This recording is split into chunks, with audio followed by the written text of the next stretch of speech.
Let's start chapter 3, Plant Kingdom. In the previous chapter, we look at the broad classification of living organisms under the system proposed by Whittaker 1969, wherein he suggested the 5 kingdom classification with Monera, Protista, Fungi, Animalia and Plantae. In this chapter, we will deal in detail with further classification within kingdom Plantae, properly known as the plant kingdom. तो इससे पहले वाले chapter में हम लोगों ने broad classification देखा था लिविंग ऑर्गेनिज्म का, जो कि सिस्टम प्रपोज हुआ था आर.एच. व्हिटेकर के द्वारा 1969 में। इन्होंने सजेस्ट किए थे 5 किंगडम क्लासिफिकेशन, जो कि है मोनेरा, प्रोटिस्टा, फंजाई, प्लांटे और एनिमेलिया। इस चैप्टर में हम लोग अब डिटेल में पढ़ने वाले हैं किंगडम प्लांटे को, जिसे हम लोग प्रॉपर्ली प्लांट किंगडम के नाम से भी जानते हैं। We must stress here that our understanding of the plant kingdom has changed over time. Fungi and members of the Monera and Protista having cell walls have now been excluded from plantae through other classification placed them in the same kingdom.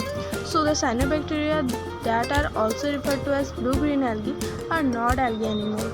In this chapter we will describe plantae under algae, bryophyte, aridophyte, gymnosperms and angiosperms. हम लोगों का जो समझने का तरीका है plant kingdom का, वो टाइम के साथ साथ चेंज हो रहा है। पहले फंजाई और जो मेंबर्स होते थे मोनेरा और प्रोटिस्टा का, जिनके पास सेल वॉल होते थे, वो पहले प्लांटे के साथ सेम किंगडम में होते थे, बट अब वो अलग हो गए हैं। और वहीं साइनोबैक्टीरिया, जिसे हम लोग ब्लू ग्रीन एल्गी भी कहते हैं, ये अब एल्गी और नहीं रहा। इस चैप्टर में हम लोग प्लांटे के अंदर डिस्क्राइब करने वाले हैं अच्छे से एल्गी को, ब्रायोफाइट को, टेरिडोफाइट को, जिम्नोस्पर्म को और एंजियोस्पर्म को। Let us look at classification within angiosperms to understand some of the concerns that influence the classification system. The earlier system of classification used only gross superficial morphological characters such as habit, color, number and shape of leaves, etc. They were based mainly on vegetative characters or on the androecium structure system given by Linnaeus.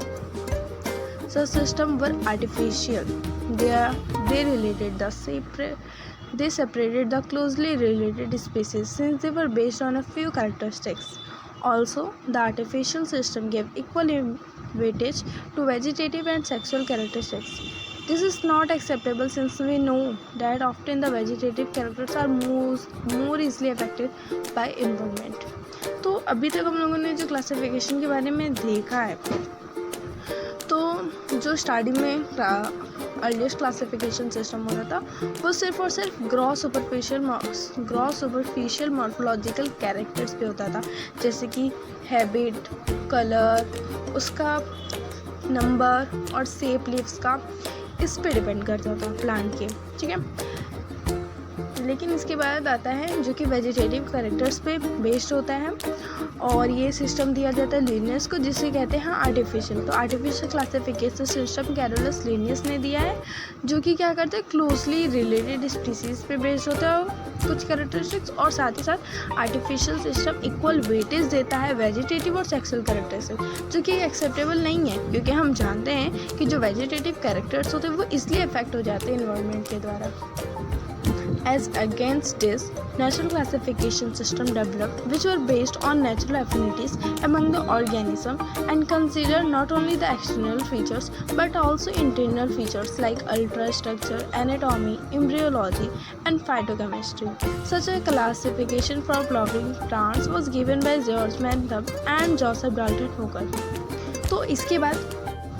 तो इसके against में natural classification system developed होता है, जो कि based होता है natural अफिनिटीज़ का ऑर्गेनिज्म का। इसमें सिर्फ एक्सटर्नल फीचर्स को नहीं देखा जाता है, लेकिन साथ ही साथ उसकी इंटरनल फीचर्स को भी देखा जाता है, जैसे कि अल्ट्रा स्ट्रक्चर, एनाटॉमी, एम्ब्रियोलॉजी और फाइटोकेमिस्ट्री।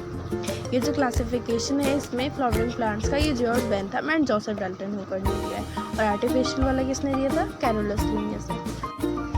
तो इसके अगेंस्ट में नेचुरल क्लासिफिकेशन सिस्टम डेवलप्ड होता है जो कि बेस्ड होता है नेचुरल एफिनिटीज़ में ऑर्गेनिज्म में, और इसमें सिर्फ एक्सटर्नल फीचर्स को कंसिडर नहीं किया जाता है बल्कि इंटरनल फीचर्स को भी किया जाता है, जैसे कि अल्ट्रा स्ट्रक्चर, एनाटॉमी, एम्ब्रियोलॉजी और फाइटोकेमिस्ट्री।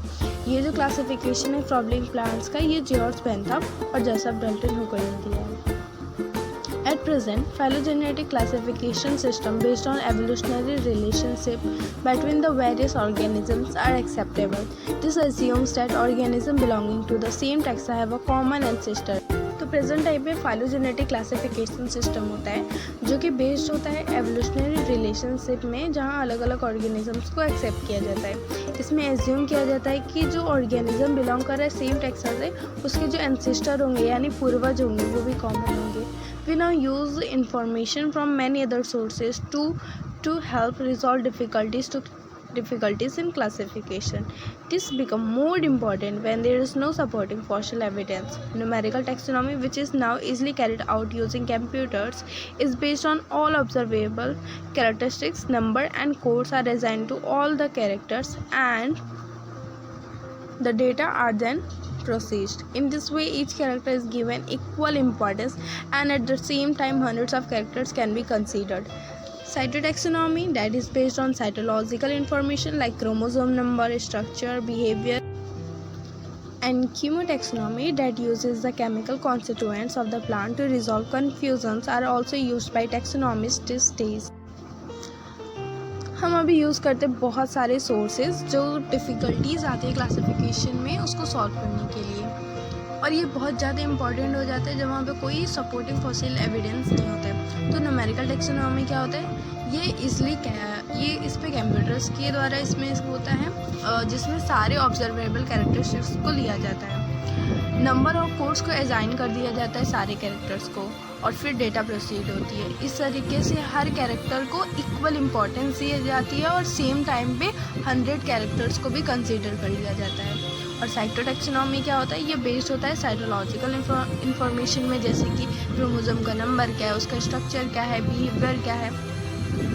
और कीमोटैक्सोनॉमी जो है ये यूज़ करती है केमिकल कॉन्स्टिट्यूएंट्स प्लांट की, जो कि रिजॉल्व करता है कन्फ्यूज़न, जो कि आज के टाइम पे यूज़ होता है टैक्सोनॉमिस्ट। ठीक है, ये सारे टैक्सोनॉमिस्ट हैं जो कि आज के टाइम पे यूज़ होते हैं। Thank you.